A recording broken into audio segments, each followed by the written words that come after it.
Hey, it's Dr. Joe doing a video today on Achilles tendonitis and how to fix it. The reason I'm purposely doing a myofascial release video today is I had put out a survey the other day asking what types of videos the subscribers to my channel are interested in, and myofascial release video won, so I figured in response to the survey, we'll do a myofascial release video today, okay? So we're gonna get right to the material.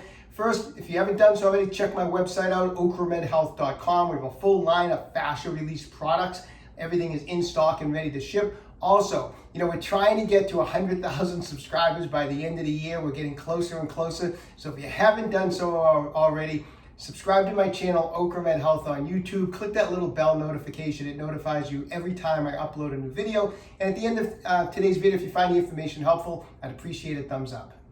So if you're currently dealing with Achilles tendonitis, as soon as you start experiencing symptoms, which would obviously be pain and tenderness in the Achilles tendon, you want to get working on it. You want to get it fixed, and I'll tell you why. Achilles tendonitis a lot of times is a precursor to a ruptured Achilles tendon, and no one, believe me, wants a ruptured Achilles tendon. I've seen it many times when I was younger and I was involved in sports. I've seen Achilles tendon ruptures, and I've seen it over the years now as I've gotten older. People doing activities in their 40s and 50s, playing pickup basketball, and the Achilles tendon ruptures, and it's a nasty, nasty injury. And the reason I mention this is because I don't really think I've ever talked to anyone who's ruptured their Achilles tendon that didn't tell me that they had Achilles tendonitis prior to the rupture. I've had that told to me many, many times. I'd say, gee, your Achilles ruptured, did any sign? Yeah, it was sore for a few weeks before, and very, very common. Like I said, I can't think of anyone who's ever ruptured their Achilles that didn't tell me that. So that's why it's important to get on top of this right away. And also it's important because the longer you wait and the more inflamed you let your Achilles get, the longer it's going to take to fix it. And it's the type of problem, especially as we get older, that just interferes with your daily activities. It interferes with if you want to go play tennis or you want to go play 18 holes of golf. You're trying to walk around and this Achilles tendon is throbbing and it hurts. And it doesn't have to be like that, because this is the type of injury that a lot of times you can just fix it yourself at home. And that's what I'm going to show you today. But before we do, let's take a quick look at the anatomy. So there's two main muscles of the calf. The larger muscle is what's known as the gastrocnemius, and underneath the gastrocnemius is a smaller flat muscle known as the soleus. Both of these muscles come down and attach together to form into the Achilles tendon, which then hooks onto the heel bone, or what we call the calcaneus bone, okay? So both of these muscles, the gastrocnemius and the soleus, are what come down to form into the Achilles tendon that you can feel right behind the back of your foot. You can pinch it with your fingers. It feels like a small rope, and it attaches to the heel. So when you have pain in the Achilles tendon, what's going on? Well, let me try to explain what's causing the problem, and then you have a better understand how to go about fixing this, okay? So it's important to just take a couple minutes to do this.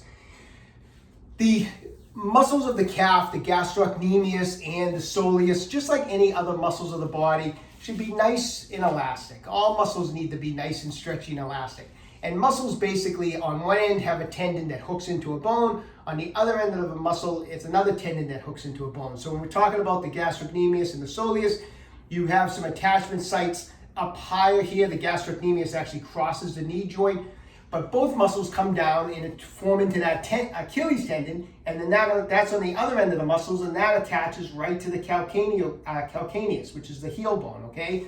So that's the main attachment that we're talking about here, because that tendon is what we're dealing with when Achilles tendonitis, when it gets inflamed.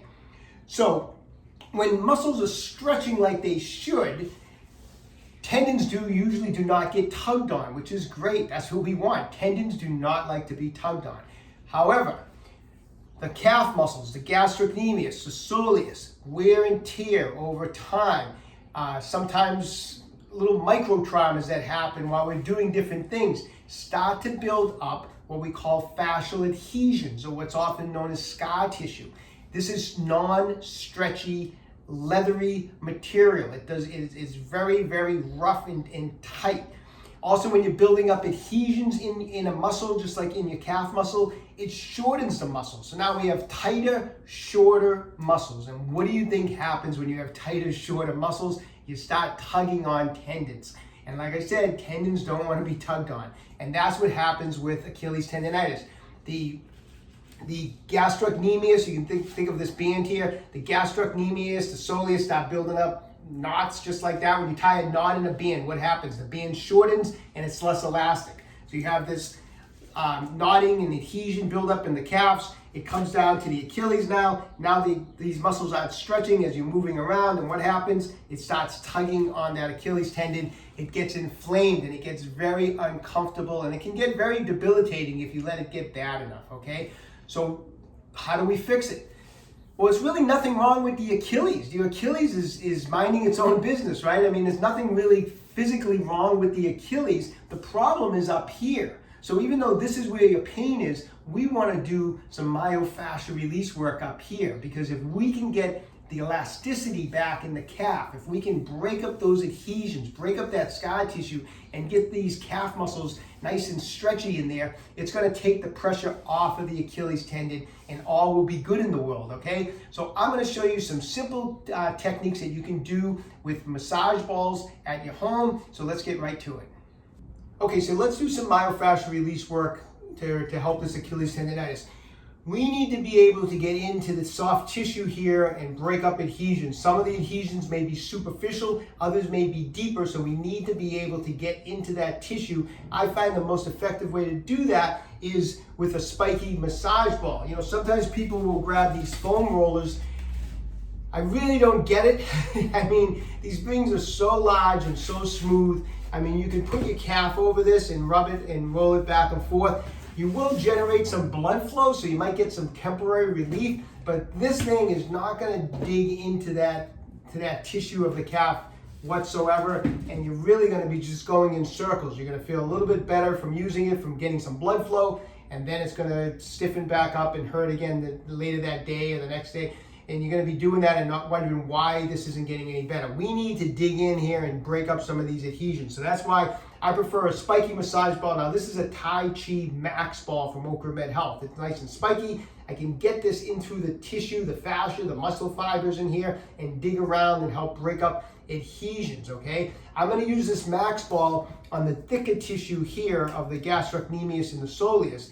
Then I'm going to come down to where the Achilles is and work around the Achilles and break up any soft tissue that might be building up, any adhesion building up directly around the Achilles. Sometimes adhesions can interfere with the smooth gliding of the Achilles, and that can add to the problem because adhesions a lot of times have a sticky quality, and it can interfere with the nice smooth glide. And when we get down into this thinner area through here, we're going to switch over to a regular size Tai Chi ball and or a mini ball. The mini is a little bit smaller and definitely a lot more softer. So depending on the size of your lower leg, you can determine which one you use for that area. But we'll get to that in a second. So the Tai Chi Max ball here, what we're going to do first is just get it in here. And you can do some work just by hand. Just go over the gastrocnemius and the soleus and just go in all different directions, side to side, back and forth, and make sure you get to the outside of the calf, the inside,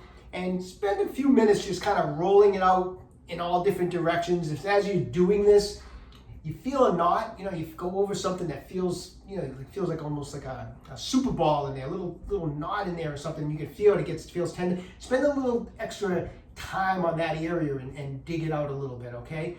Now, you gauge your pressure. You can use your hand and just kind of gauge your pressure. By the way, I should mention, never doing this first thing in the morning. Make sure you're warmed up before you start doing soft tissue work. Walk for a little bit, walk on the treadmill, put a moist heating pad on this first, get some blood flow, but make sure it's warmed up. We never do this when we're cold or first thing in the morning.